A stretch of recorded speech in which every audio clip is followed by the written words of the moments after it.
Alrighty, so if you are here, that's because you showed me on your quiz that you know how to do everything.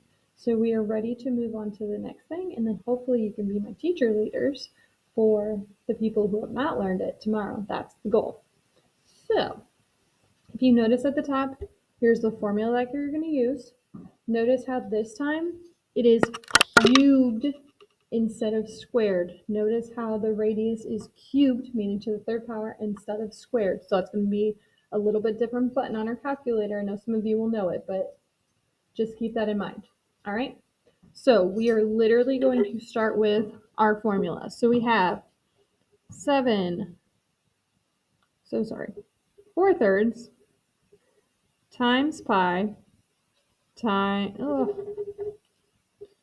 4/3 times pi times our radius cubed. So 4/3, we're going to use 3.14 for pi. And then our radius is 7. So we're going to do that. And then we're literally going to put it in our calculator. So we're going to do 4/3 times 3.14 times 7. And then this, you will need to click this button right here, this little arrow pointing up. And then you will do the third power. So you should get 1,436, and it says to round to the nearest hundredth, so that'd be 0.03. We still have our feet cubed because it is a volume of a sphere. Okay? For the second one, find the volume, round to the nearest hundredth. So we're going to do the same thing. We are going to do 4/3 times pi times my radius cubed.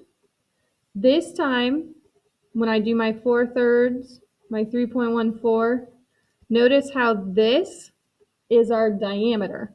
So I need to take my diameter and divide it by 2 before I can have my radius. So I need to take 16, divide it by 2, and get 8 first.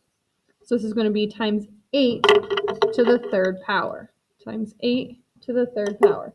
And then again, we're going to do exactly what we just did in the last one. We're going to do 4/3 times 3.14 times 8 to the third power.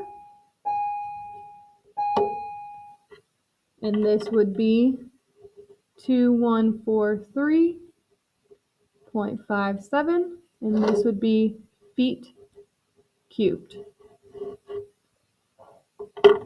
Okay? I want you to try the next two, and then we'll come back and we'll double check that we got the same answers.